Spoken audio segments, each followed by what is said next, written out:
Good morning. Coming up this morning on DC News Now, one person is dead, 9 others injured after police say someone drove the wrong way on the Beltway. We're live this morning with the latest from police. Plus ahead this morning, former President Donald Trump indicted for the third time, the charges he's facing and when to expect to see him in court.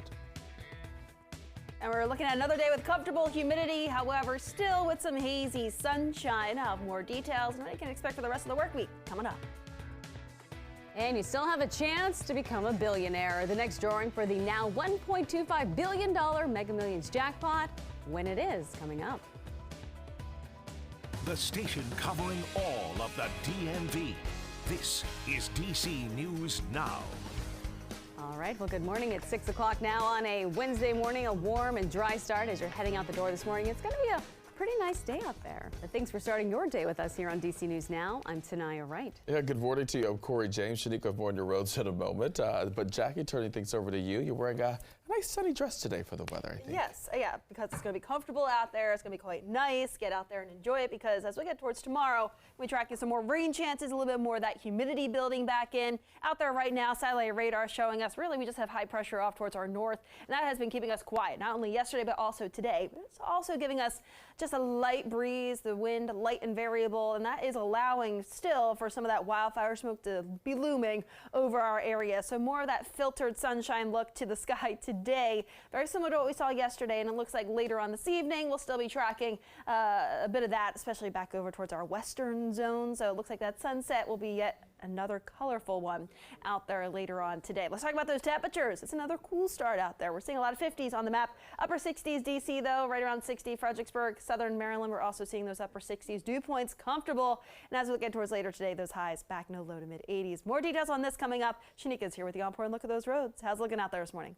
Well, you're starting your early Wednesday morning commute with some closures out there. Let's start on the Capitol Beltway out of Northern Virginia, right near George Washington Memorial Parkway, which is closed. So you're looking good along the Capitol Beltway throughout Maryland and Virginia, but you should not plan to take GW heading southbound. Right between the Beltway and Spout Run, you are still dealing with this blockage here. All of this purple. Heading northbound, you are open with just one lane. So just expect some delays if you're traveling northbound along GW, but the rest of your roadways are all looking good and clean.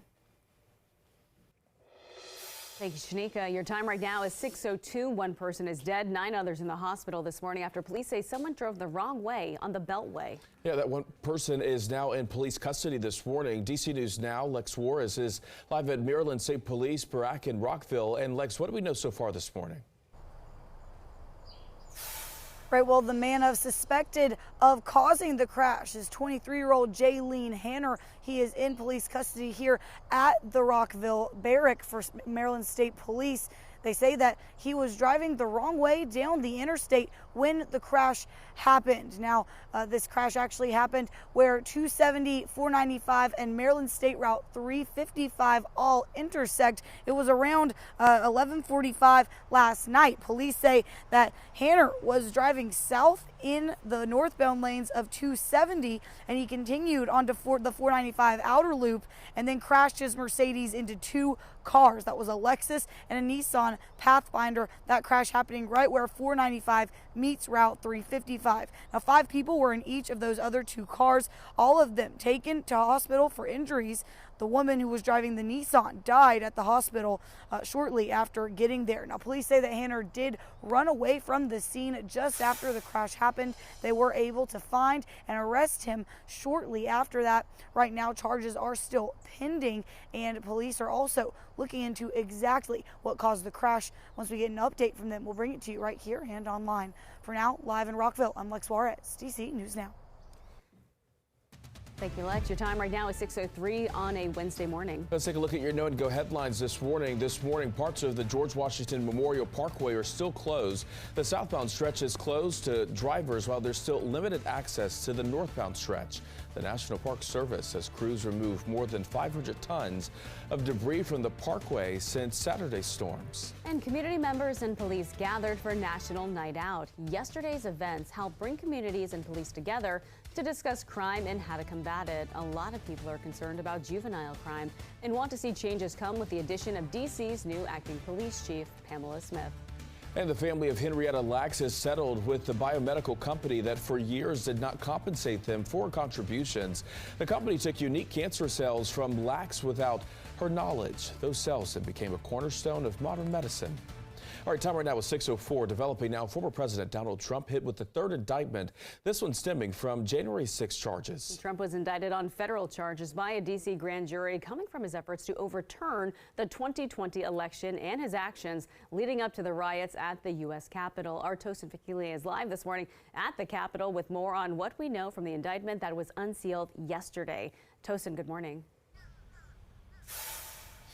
Good morning, Tanaya and Corey. That 4-count indictment is 45 pages long, referring to former President Trump trying to overturn the 2020 presidential election. In that indictment, it says the former president's dishonesty, deceit, and fraud led to those who support him to violently attack the Capitol, impacting the count. And former President Trump's lawyer already calling this an attack on free speech and political advocacy. Now, this indictment is the first time that Trump has been formally held accountable for his alleged role to overturning losing the 2020 election. Donald Trump's attorney in an interview on CNN said the new indictment is, quote, an effort to not only criminalize but also to censor free speech from Trump. Allies of the former president have also criticized the indictment, those allies from here in Congress. The indictment yesterday also adds new information to what was already known about Trump's actions and actions of his allies in the weeks leading up to the insurrection here at the Capitol on January 6th.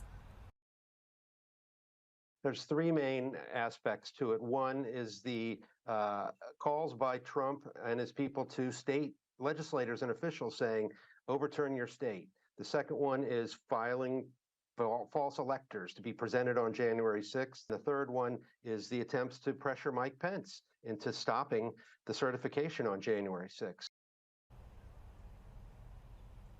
Now, this indictment is the third criminal case brought against the 45th president of the United States. We also do want to mention that the federal judge assigned to the election fraud case against former President Trump has been the toughest on punishing those rioters who stormed the Capitol here on January 6th. And we do want to let you know that the former president is expected to appear before a judge right here in D.C. tomorrow. Coming up in the next hour, we'll bring you more details on this 4-count indictment and also let you hear the officials talk about why this indictment was brought on and the impact. But for now, we're live at the U.S. Capitol. I'm Tosin Fakile for DC News Now. Back to you.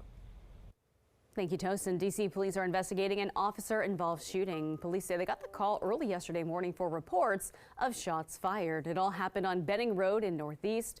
Police say that an officer attempted to speak with a potential suspect. They say that suspect started shooting in the direction of the officer. The officer returned fire and the suspect took off. 37-year-old Save Evans was arrested and charged with assault on a police officer and multiple gun charges. No injuries were reported.